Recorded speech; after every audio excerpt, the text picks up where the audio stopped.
And that's how I come to all my positions, right? Results. You look at the data. The data tells you you're not good at this, or the data tells you you are good at this. I say all the time, I have very few opinions besides pineapple belongs on pizza. That I'm firmly convicted on. Oh my God, no.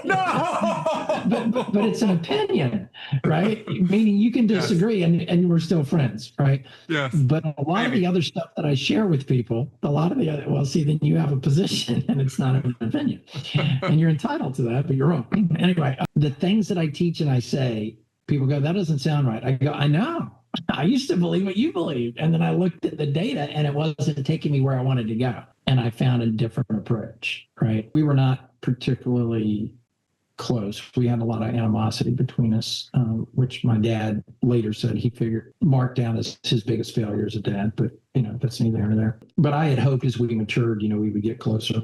Anyway, when he told me he was dating men now, I knew, and people argue with me, but I knew that he was going to die of AIDS. This is 1990, right before they had anything remotely approaching a cure. It wasn't a worry. It wasn't a fear. It wasn't like, what if he dies of AIDS? It was like, I know that man, and he's going to go the risky route, and he's going to die of AIDS. And December of 1995, 4 days after his 30th birthday, he died of AIDS. And, that created a huge series of challenges for me.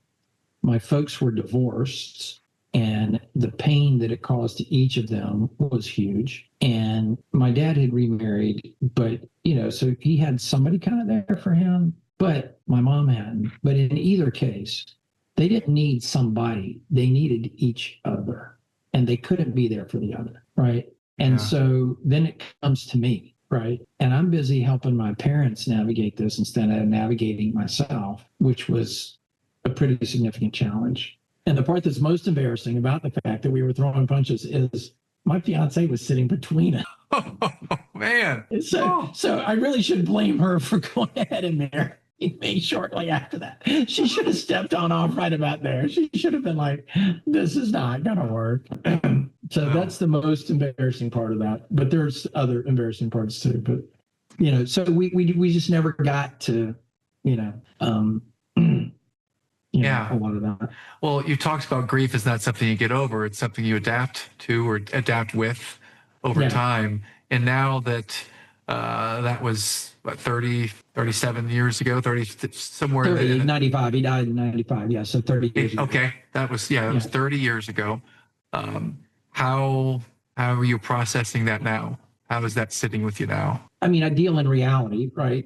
But I the older I get, the more I realize the loss of not having, a brother and a sister-in-law, and maybe her brother. So we could, my generation, right? Somebody my age, because the only people that have known me since I was born at this point, they're still on this planet, are my cousins, right? And most of them live in Florida. And so, I actually said to them, if I don't live in South Carolina, I'm likely to move to be near you guys because you're the only people. I mean, their parents, but their parents are almost at the end. I said, you're the only people that have known me literally since I was born. And that's how there's just some calling towards home and family that exists in that context, which is quite odd.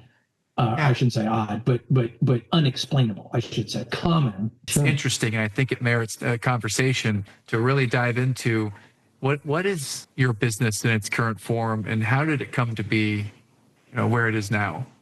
Love to explore with you where your profession has taken you. And for literal time constraints, because at the top of the hour I have a Zoom call with the former Cutco manager who I have a long history with, right? Yeah. Which is coincidental. It's a bunch of us Cutco guys back to back. I was on a call with John Berghoff yesterday, as a matter of fact. But anyway, sharp day. Yeah. But also because, if I go too deep, it's going to start to sound like a sales pitch. And so for those of you that are wondering, am I going to pitch my business? I'll give you the pitch right now in one sentence.